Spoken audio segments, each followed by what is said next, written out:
You know, he wanted to buy a woman's lingerie store. I guess I should just start, okay? See, I remember at a very young age going with my uncle to a bar.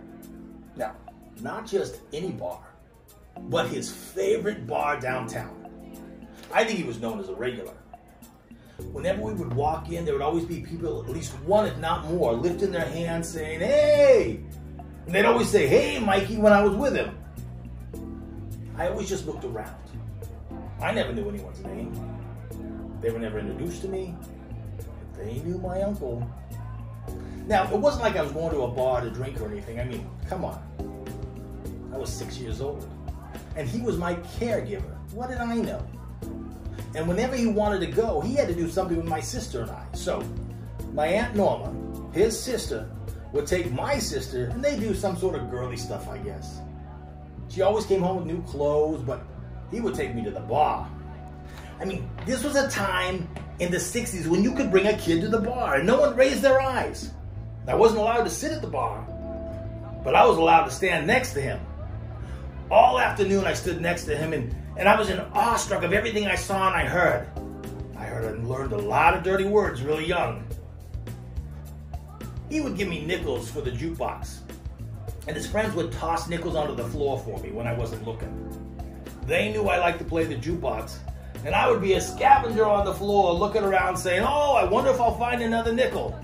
And sure enough, another nickel would appear on the floor. Now, I wasn't a stupid kid. I got street smarts from my uncle. But I would tell him the songs in the jukebox were a nickel apiece. That wasn't true. The songs were 3 for a nickel. So by the end of the afternoon, I'd go home with about $1 worth of nickels in my pocket. Let me tell you what, it was a good trade-off. My sister and I didn't have to always be around each other. She'd get a new outfit, and I'd have $1. This was the 60s. $1 for a kid, that was a big deal. I loved going to the bar with him. My Uncle Kenny. He used to be a caterer for craft services in Hollywood. At least, that is what I remember being said. It was never discussed much, but he always found time to go to a bar. And I think that's when I fell in love with the bars. I knew one day I would own one. Not just visit one, but own one. His favorite bar was also my favorite bar. I was 6 and I had a favorite bar. It was O'Cleary's Tiki Shak. Shak was spelled with just a K. S-H-A-K. And it was owned by this older Irishman and his wife, Mr. O'Cleary and Mrs. O'Cleary. They both had this wonderful thick Irish accent. But it was an Irish Hawaiian themed bar. They made the most beautiful Mai Tai cocktails with real ingredients that were fresh and real flowers that ladies on the streets would come in and stay for a bit and then leave. Sometimes they would leave with one of the customers or they would leave with one of the flowers in their hair. I'd always see them later on. We were still wearing the flower. At the time, I didn't understand why they just stood in front of the bar. My Uncle Kenny, he would give me the cherry from his Mai Tai. I'd eat that cherry and I wised up. I could taste the alcohol. I'd tell him to order 3 cherries in the next Mai Tai. Well, my Uncle Kenny, he never wised up about the cherries. But Mr. O'Cleary, he started to give me the cherries separately on a napkin. To be honest with you, I think it was Mrs. O'Cleary who wised up. To this day, I insist that the bar make the Mai Tais just like Mr. and Mrs. O'Cleary's Tiki Shak.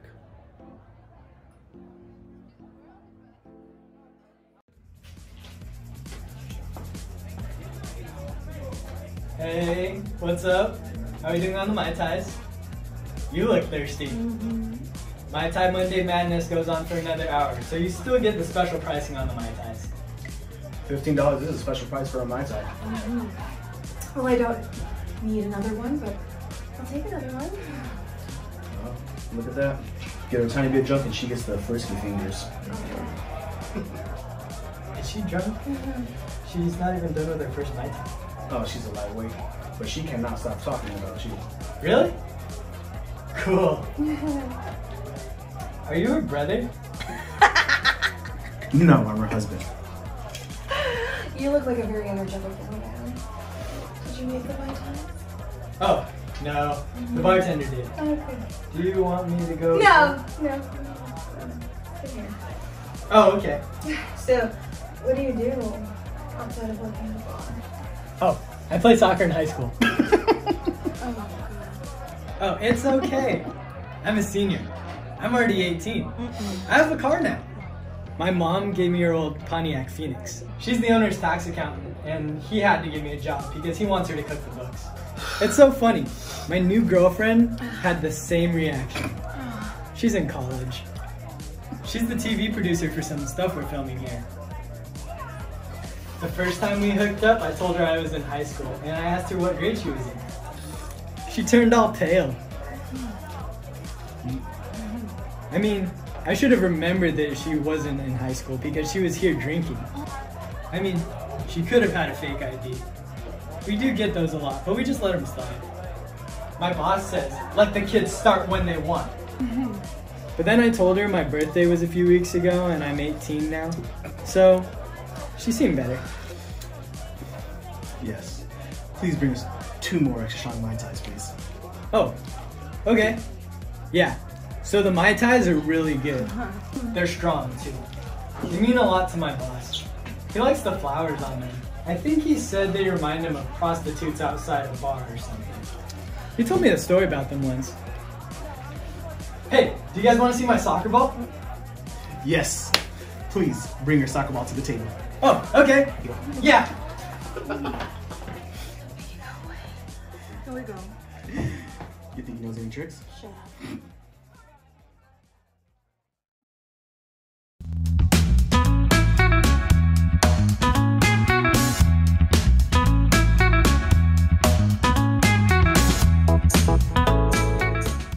Hey there, I'm Michael, and welcome to my bar, BARMANS Aperitif. Here you will always find cocktails and stories.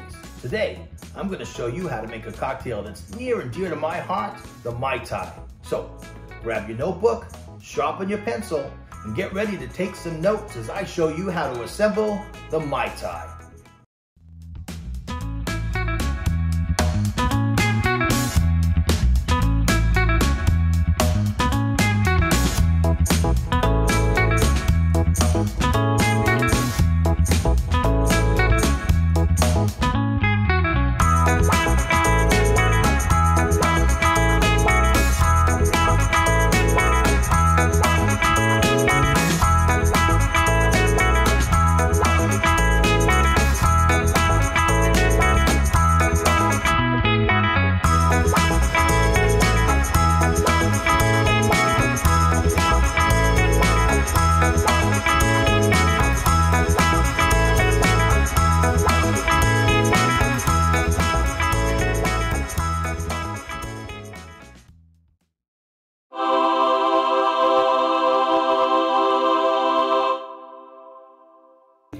You know, he wanted to buy a woman's lingerie store. I didn't want to do that. Do you know what it's like to help a woman fit her bra in the fitting room? Those old women never shave under their arms and they never wash their bras. I absolutely said no. I said I would have helped. Can you imagine? She wanted me to buy a bar. Of course I wanted him to buy a bar. We could buy cheap alcohol in bulk and label it with a high-end alcohol label. We raised the prices and made a huge profit. It was all about the pour cost. It was what every good profitable bar did in the 60s and 70s. I went to college, you know. She did go to college. I said if we were going to buy a bar, it was going to be named O'Cleary's Irish Pub. Well, she said no. Of course I said no. There were Irish pubs in every corner. I wanted to be profitable. Well, we went to Hawaii in the early 60s on a United Airlines DC-8. Oh, it was such a long trip. Long flight. It was 16 hours. absolutely loved it. They had in-flight movies and we drank so many cocktails, especially the Mai Tais. Well, I fell in love with Hawaii. Oh, I can still see the beautiful orchid leis they gave to us when we arrived and walked down the steps from the airplane. Mine was a beautiful white double orchid lei, and Mr. O'Cleary's was a beautiful single strand double tea leaf. Ah, I never felt so alive or more cared for than when we were in Hawaii. So from that moment, I knew that I wanted a Hawaiian themed bar. But our name is O'Cleary, so what would you do with that? And then we knew! So what would be more interesting than O'Cleary's Tiki Shak? That's right. We owned O'Cleary's Tiki Shak. She made us spell shack with just a K. Yes, I did. People will remember that. We were famous for our Mai Tais. Oh, we didn't use that Trader Vic's mix. We made ours fresh.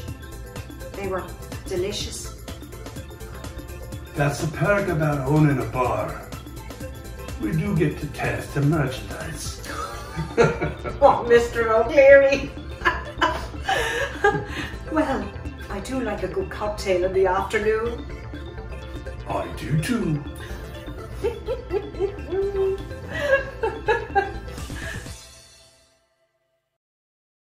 Shut up and sit down.